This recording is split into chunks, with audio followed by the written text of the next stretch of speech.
Maybe this video wasn't a good idea because I'm talking about soulmates while I'm also feeling lonely as fuck right now, like really single. Like, oh fun, these fictional characters are soulmates and I'm struggling to get a guy to text me back or ask me on a date or, you know, care. Hi friends, it's me again. I don't know if it's because I've been feeling super single, super lonely lately, but I've been thinking a lot about soulmates in books. I have tons of favorite couples in books, but when it comes to soulmates, it's like you feel that shit in your chest. You know that these two characters quite literally are not meant for anyone else on this earth but each other. And there are a select few couples that come to mind when I think about soulmates in books and what that means for me. I don't know, there's just a different feeling when it comes to like your favorite book couples and then soulmate couples to me personally. So as I was thinking about that while scrolling on Bumble, I was like, let's just do a video of my favorite soulmate couples. Such a beautiful feeling that I love finding in romance and what I aspire to have one day. Why am I about to cry? Am I that fucking lonely? I've talked about some of these books on my channel so much, but you know, why not talk about them some more? Because obviously, even after reading these series, they still mean a lot to me because I still think about these couples. So yeah, let's just start off strong.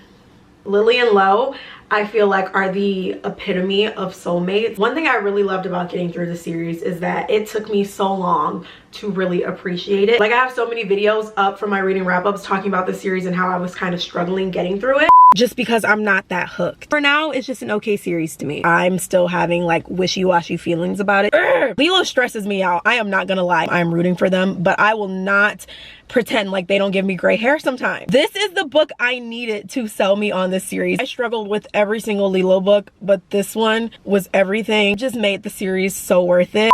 I feel like I struggled with Lily and Lo for the longest time because I cared about them so much and their love was just so pure and you could tell that they literally could not live on this earth without each other. It was such a scary feeling to get through because they were going through their own struggles and I just wanted them to be okay individually first, but just knowing that they got through all of their addictions and their traumas together, it just made their love so much more special to me. And mind you, they're not my favorite couple in this universe. Reich and Daisy are. I'm a Raisy girl, so sorry to disappoint. When I think of soulmate, whose character's entire identity has so much to do with the other person's like existence basically, it's obviously Lilo. This was also one of the first series I picked up where I really got to see how much the MMC loved the FMC. Like I read these books all the time and you can tell that the male main characters obviously love their significant other, but this, like y'all, Lauren was obsessed with Lily. Like he was so in love with her and you could just tell by the way he acted, even from like other people's descriptions of the way he was looking at her. It was just so heartwarming to read about a guy character being just as obsessed, if not more, with his love interest. So I really got that with Lily and Lo, and I don't know, there's something about them that just stretches my heart. My favorite book in the series is Addicted After All. Till this day, I still tear up about it. Finally getting them to a place of relief is everything I wanted, and I love them so much. So yes, I feel like they are the epitome of soulmates. They literally could not survive on earth without each other, and they've said that multiple times. It got very scary and very dark, but it's true. The way they were written, the things they have in common, the things they love about each other, it just I'm gonna cry. Like I want what they have. I want that kind of love, right? So cute. Maybe this video wasn't a good idea because I'm talking about soulmates while I'm also feeling lonely as fuck right now, like really single. Like, oh fun, these fictional characters are soulmates and I'm struggling to get a guy to text me back or ask me on a date or, you know, care. The next soulmate couple that I am obsessed with, Cress and King from the Follow Men series. Hear me out. This one kind of surprised me because I know a lot of people skip this book because of the trope. It's teacher student. King is 18 and Cress is 26, and I'm not gonna lie, I was a little nervous going into that because I'm like, I know this series is taboo. I'm not the biggest fan of teacher student. Like I don't hate it, but it's not like a trope where I'm like, ooh, let me eat this up, you know, because I'm always concerned about how it's done. But this one, for some reason, like, don't get me wrong, it still had its moments where I'm like, ooh.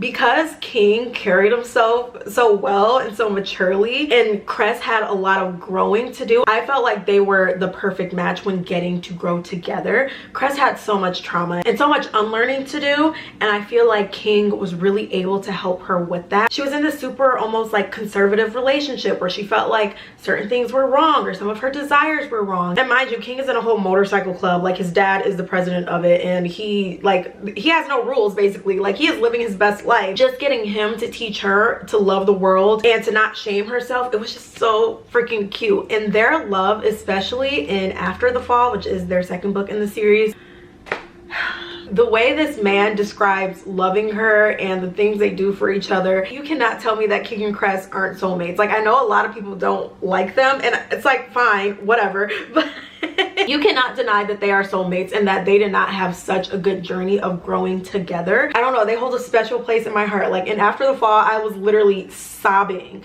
at a certain part. Like, he wasn't even talking to Cress, he was talking to his dad about Cress, and I was sobbing because it's like, I want that kind of love. Like, I need to reread. I honestly think about rereading this so much. I think King and Cress found each other at the perfect time, and just getting through their journey together was so special to me. So before I cry thinking about these two characters who don't exist, by the way, we're gonna move on to the next one. Next, this should come as no surprise to anyone. Might be a little bit of a jump scare, but Magnolia Parks and BJ Valentine. Y'all, the fact that this series isn't even done yet is very scary for me. I don't think I really talked about me getting through Magnolia Parks on here because that was like a wonky time for me. But I started this series last December, so almost a year ago, and I binged it that entire month. And I kind of struggled with it at first just because, y'all, there was so much drama and so much toxicity. Depending on my mood, I don't like a ton of angst or a ton of drama in books because it makes me want to punch these characters in the face. And I don't want to feel that way about characters I'm supposed to love, you know? Like, why do I want to fight you? Why do I want to meet you in the parking lot? Like, why are you acting like this? You know what I'm saying? So this book gave me those feels a lot. Kind of similar to Lily and Lo from the Addicted series. You can tell that Magnolia Parks and BJ Valentine were put on this earth for each other and each other only. Like, no one stands a chance when it comes to them. As much as these characters try to make it work with other people, no, they're always going to be endgame. So I always feel bad for a person that they try to get in a relationship with or try to use, because I'm like, no, y'all are so toxic to them. You are literally ruining people's lives because you know that he's not the one. You know what I'm saying? Y'all are doing the absolute most trying to get each other to be jealous when you know that y'all are soulmates and no one else will compare. BJ is always going to be the one that Magnolia thinks about no matter what he does, and vice versa. BJ was a whore. This man was so promiscuous. It was so hard for me to be like, yeah, go back to Magnolia. But the writing, the way that Jessa Hastings describes their love and what they went through, and just like the tiny little descriptions and the tiny things that these characters do, like just staring at each other and they're not even together, like those moments mean so much to me because you can tell that there's so much chemistry and just so much it's almost an indescribable feeling where you just know that these two characters will quite literally not be able to live without the other person, right? The series was a hot ass mess to get through and it's still not done. I'm still very scared for the next release to come out. This isn't even my favorite book in the series. My favorite book in the series is The Great Undoing, which is not in Magnolia or BJ's point of view, but it's a whole big thing. These two fuckers still hold a very special place in my heart, and the way they're written, the way Jessa describes their love, is just it makes me want to throw up, but like in a good way.